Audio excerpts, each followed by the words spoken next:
Probably is. I don't even know what that is.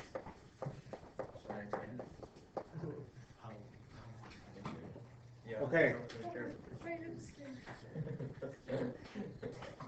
Now, do not be scared. You can do this.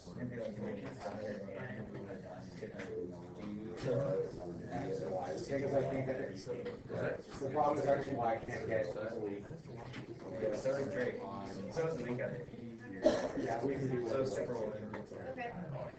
Okay, so here we go, guys. We're going to do this one as a class, I think, because this one's going to be a little bit tricky for people. So I'm going to pick randomly on, who do I have to? Brendan, I'm up to you. What's the derivative of y going to be, please? dy over dx, you mean? But yes, you're correct.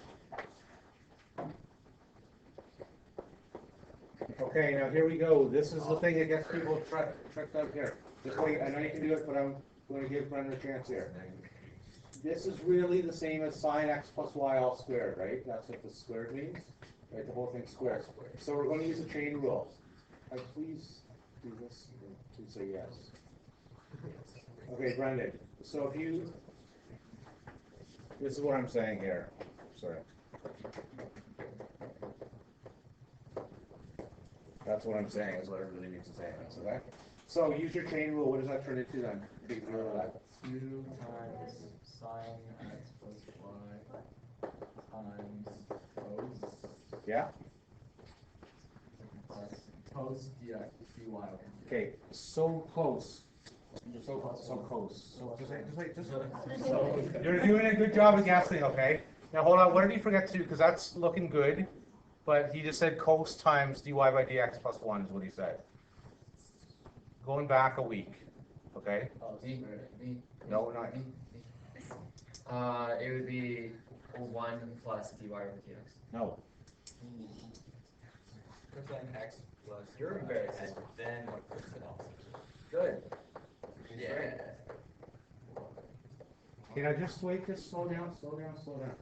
Just wait, I see one scrunch up face at the back, okay? So let's just look at what happened. This is like a chain rule thing, okay? So the 2 comes down in the first derivative, right? So we're good at that. Then you take the derivative of the bracket. So sine changes to cos, but the x plus y stays with it. Then you take the derivative of that bracket, which changes to 1 plus dy over dx. Okay? Which hopefully comes back from last week. Yeah, no problem.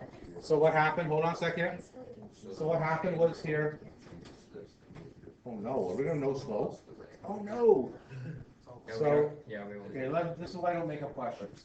So the 2 comes down, right? Sine dy over dx. Then you take the derivative of sine x plus y, which changes to cos x plus y. Then you take the derivative of the bracket, which changes to 1 plus dy over dx. Now, unfortunately, this question is going to be not fun because we're going to get dy over dx equals 2 sine x plus y cos x plus y plus dy by dx times 2 sine x plus y cos x plus y. Okay, so what did I just do there? Somebody help me to explain to the class what did I just do there. The last bracket. Yeah, sorry, Emma, go ahead. Don't be afraid. What did I just do there? You guys are all outstandingly smart math students. Like, I know I put you down all the time. Okay, I don't mean to. You guys are all wonderful. What did I just do there? Sorry, what did I just do there? You just put in, because we know that dy over dx is equal to all of that, so you just put that all back in. Sort of. I was hoping for an easier word. Brendan, what did I do? You just substitute with d over y or whatever dy over dx is. Sort of, but no. Chris is jumping out of his chair. I'm going to pick on Haley first, then Chris. Haley, go ahead. All I did was I foiled, right? Because this is all just one big number. This is all, sorry, Chris, I'll pick on you next time. Okay. This is all just one big number, but that's times by 1 plus dy over dx, right? So I just did this and this, right? And it's just one big thing times 1 and one big thing times dy by dx. Chris, what do we do at this stage in the game, if anything? Okay, so, you bring over the dy over dx and then the huge bracket thing over, and then you factor out dy by dx.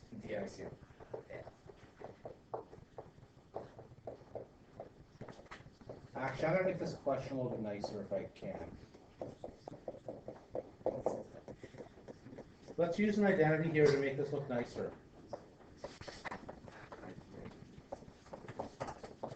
Okay, what is a 2 sine x cos x the same as? What's 2 sine x cos x the same as?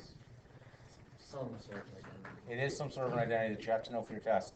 What's sine 2x? Here's sine 2x. So this is going to just change into, I'm going to go up here, just to make it a little easier to write, dy over dx minus dy over dx sine 2x plus 2y equals sine 2x plus 2y. Right? Because if you remember, right, sine of 2 sine cos is the same as sine of 2x. So sine, well, I'll rephrase. Sine of 2x is equal to 2 sine x cos x. Did I get that right? I said that right, I think. It is the identity I used there. Okay. All right, I'm going to pick on someone at random, that being Tanner. Tanner, if I want to isolate dy over dx, what's the next step, please? Yeah, that's what we're going to do. I think you said it wrong, but I'm going to tell you, I think I know what you're saying.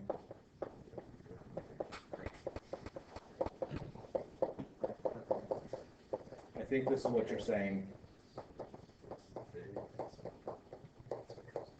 I think that's what you said, and then you're right. I think that's what you're getting at.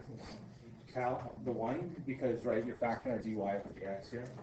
So we just, all right, to finish off here, Cal, to finish off, what's my last step here? 5 to 1 less sine.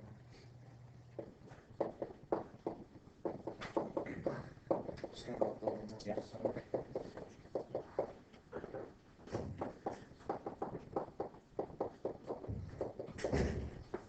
Okay, now you can see how this question's a little bit tricky. Okay, the whole thing is just sort of the isolating, right? That's the only thing. And if you remember back, in February, where I made you do all that isolating and algebra and moving things around and getting rid of square roots and all of that stuff. Okay, this is for the point so that when you get to a question like this, you have good algebra skills. Okay, to succeed in calculus, you will need to have good algebra skills. The other thing I want to tell you is my pep talk. There's 2 weeks left in class.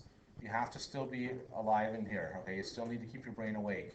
I'm going to hit pause so I don't say his name in front of everyone.